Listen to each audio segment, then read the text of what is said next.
একদম সমকাজে সমবেত। উড়িষ্যাতে 58,000 ক্যাজুয়ালকে পার্মানেন্ট করে দিয়েছে। সব ক্যাজুয়াল রেগুলারাইজ করে দেবো এবং যা নিয়োগ হবে মেধার ভিত্তিতে পার্মানেন্ট নিয়োগ হবে। No casual. মমতার মতো হাফ দাঁড়ি কাটা হবে না। আসন্ন বিধানসভা নির্বাচনের আগে বড় খবর হলো নদিয়ার প্রশাসনিক ভবনে বিজেপি প্রার্থীদের মনোনয়নপত্র জমা। আজ আমরা দেখব কি ঘটল, শুভেন্দু অধিকারীর মন্তব্য এবং মমতা বন্দ্যোপাধ্যায়ের প্রতিক্রিয়া। শুভেন্দু অধিকারী নদিয়ার কৃষ্ণনগর এসডিও অফিসে উপস্থিত হয়ে বলেন, নদিয়ার প্রত্যেকটি বিধানসভায় বিজেপি জয়লাভ করবে। তিনি প্রত্যেক প্রার্থীর সঙ্গে মনোনয়নপত্র জমা দিয়ে ভোটের ভবিষ্যৎ নিয়ে আশা প্রকাশ করলেন। দ্বিতীয়ত যদি বলেন নদিয়া জেলাতে এবারে ভারতীয় জনতা পার্টি একটা সিটে কে লড়বে আমি জানি না। বাবরি মসজিদ তৈরি করা হুমায়ুন কবিরের পার্টি লড়বে না তৃণমূল লড়বে আমি বলতে পারবো না। বাকি সব জায়গায় এবারে ভারতীয় জনতা পার্টির প্রার্থীরা জিতবে। এমনকি কালীগঞ্জ পলাশিপাড়ার মতো আসনেও, করিমপুরের মতো আসনে, যদিও মুর্শিদাবাদ সাংগঠনিক জেলার মধ্যে একটু প্রশাসনিক জেলা, এখানে ভারতীয় জনতা পার্টি বিপুল সংখ্যক ভোটে জিতবে। একদিকে এখানে দীর্ঘদিন ভারতীয় জনতা পার্টির একটা জনাধার রয়েছে।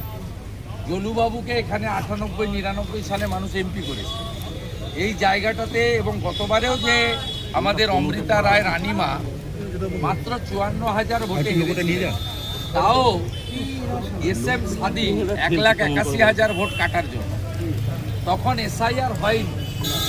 এসআইআরে নিশ্চিতভাবে 2003 পরে যারা হিন্দুরা এসেছিলেন বাংলাদেশ, তাদের কিছুজনের নামের সমস্যা হয়েছে, কিন্তু অনেক অবৈধ বাংলাদেশি মুসলিম তাদের নামও হাজার হাজার এখানে বাদ গেছে, এটাও ঘটনা। এবং যে মৃত ভোটার, অবৈধ ভোটার, তৃণমূল 7 দফা 8 দফার সুযোগ নিয়ে এবারে সে সুযোগ পাবে। মনোনয়নপত্র জমার দিনটি ছিল রাজনৈতিকভাবে গুরুত্বপূর্ণ। বর্ণাঢ্য শোভাযাত্রার মাধ্যমে প্রার্থীরা উপস্থিত হন। শুভেন্দু অধিকারী প্রত্যেক প্রার্থীর সঙ্গে ছিলেন। এই দৃশ্য দেখায় নদিয়ায় বিজেপির শক্তিশালী উপস্থিতি।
দরকার ছিল বাড়বে প্রচন্ড গেছে। একটু এদিকে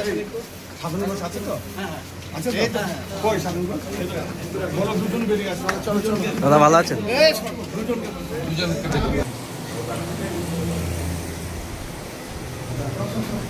দুজনকে বের করুন, সংখ্যা মেনটেন করুন।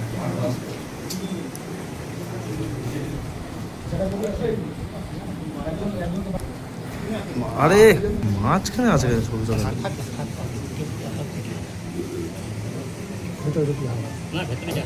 হাত ঢুকিয়ে দিয়েছে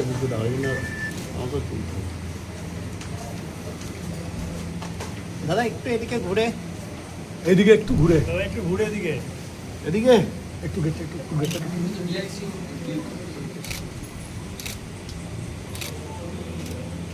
শুভেন্দুদা একটু মুক্তা হেসে, ঠিক আছে।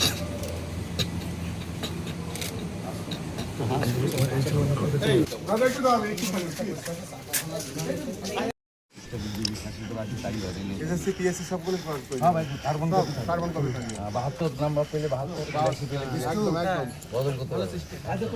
সব রেলে তাই করে। স্বচ্ছ পরিষ্কার একদম রেল পশ্চিমবঙ্গে সেন্টার করে না। উড়িষ্যায় সেন্টার করে দিয়েছে, কাটিহারে সেন্টার করে দিয়েছে। সেন্টারে ওই গাছের মাথা থেকে সংজ্ঞা দিয়ে বলে একে রে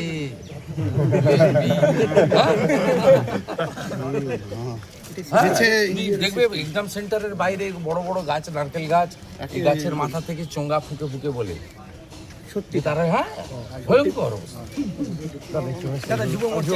সবাই এক জায়গায় চলুন, বলে দিচ্ছি আলাদা আলাদা করে না না বাইরে গিয়ে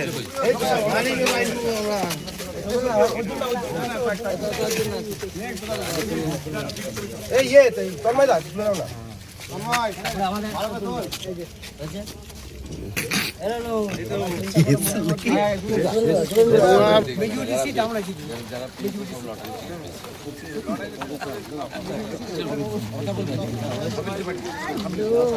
আমি প্রেস করে চলে যাবো, আপনি পাশে দাঁড়াবেন।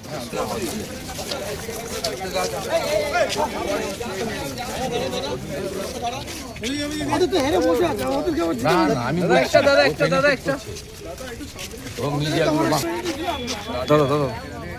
দাদা হাত দিলে আমার প্রার্থী দাঁড়াও, আমার হয়ে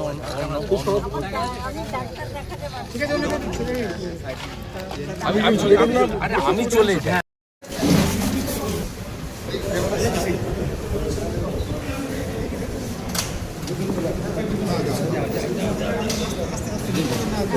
ফোনে ক্যামেরা 1+4। হ্যাঁ, এবার একদম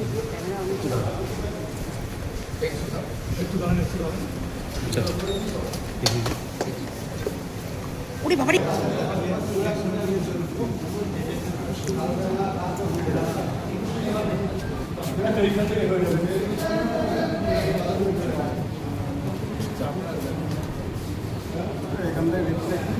শুভজিৎ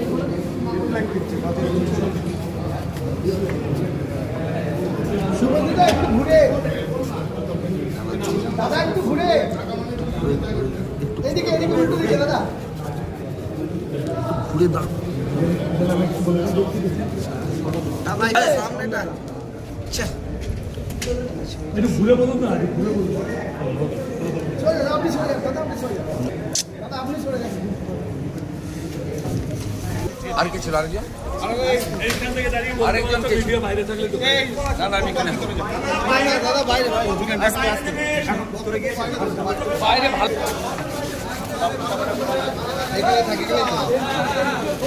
দাদা দাদা ক্যাম্পাসের বাইরে আমাকে কাজ করতে দেয় না, দু জায়গায় বলছি তো কোঅপারেট করতে। আজকে সব হবে দাদা বলবে, দাদা সব উত্তর দেবে। দিদি সাইড দিদি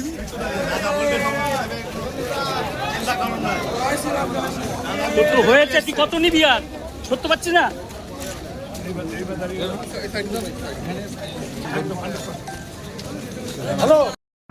অন্যদিকে মুখ্যমন্ত্রী মমতা বন্দ্যোপাধ্যায় নদিয়ার বিভিন্ন সভা থেকে বিজেপিকে নিশানা করেছেন। নাকাশিপাড়া ও শান্তিপুর বিধানসভায় তিনি ভোটারদের উদ্দেশ্যে প্রচারও চালিয়েছেন। রাজনৈতিক পরিস্থিতি এখন জোরদার এবং দুই প্রধান দলই ভোটারদের মনোযোগ আকর্ষণ করতে ব্যস্ত। আর সেই ধর্মের নাম হচ্ছে মানুষে মানুষে আগুন লাগাও, দাঙ্গা করো। তোমার ধর্ম দাঙ্গা করার, আমার ধর্ম শান্তি রক্ষা করার। তোমার ধর্ম মানুষের ভোট কাটার, আমার ধর্ম মানুষের অধিকার ফিরিয়ে দেওয়া। তোমার ধর্ম বিভাজন করার, আমার ধর্ম ঐক্যের। তোমার ধর্ম মানুষের খাবার কিনে নেওয়ার, আমার ধর্ম খাবার দেওয়ার। তোমার ধর্ম মা বোনদের অসম্মান করা, আমার ধর্ম মা বোনদের সম্মান দেওয়ার। তোমার ধর্ম মানুষকে বিপদে পরিচালিত করা, আমার ধর্ম মানুষকে রক্ষা করা। যতই করো হামলা, যতই করো হামলা, যতই করো হামলা, যতই করো হামলা, তৃণমূল জিতবে বাংলা। যতই করো হামলা, জয়পুর জিতবে বাংলা। যতই করো হামলা, মা বোনেরা জিতবে বাংলা। যতই করো হামলা, ছাত্র যুবক জিতবে বাংলা। যতই করো হামলা, শ্রমিক কৃষক জিতবে বাংলা। যতই করো হামলা, আদিবাসী তপশিলি জিতবে। নদিয়ার ভোট প্রেক্ষাপট বিশ্লেষণ করলে দেখা যায় কৃষ্ণনগর উত্তর ও দক্ষিণে বিভিন্ন প্রার্থী মোতায়েন, বিজেপির শক্তি বৃদ্ধি, মমতা বন্দ্যোপাধ্যায়ের জনসভা ও কৌশল, এইসব উপাদান মিলে ভোটের ফলাফলে সাসপেন্স তৈরি করেছে। দর্শকরা এখন অধীর আগ্রহে অপেক্ষা করছেন কে জিতবে।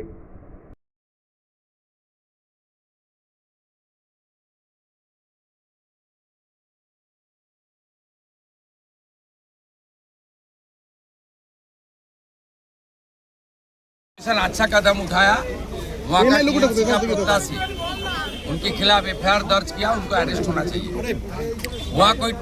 वहाँ जो गुंडा आया था वो सब जिहादी। ममता बनर्जी जिस कम्युनिटी को यूज करते हुए कुछ लोग को जिहादी बनाया, उसको लेकर ही कल तोड़फोड़ किया डॉक्टर इंद्रनील खान का चुनाव कार्यालय को। मैं जा रहा हूँ यहाँ से सीधा जा रहा हूँ बेहला। मैं चैलेंज कर रहा हूँ, जिहादी को साहस है तो आइए, 6 बजे मुलाकात। Bureau report vision 18 Bangla.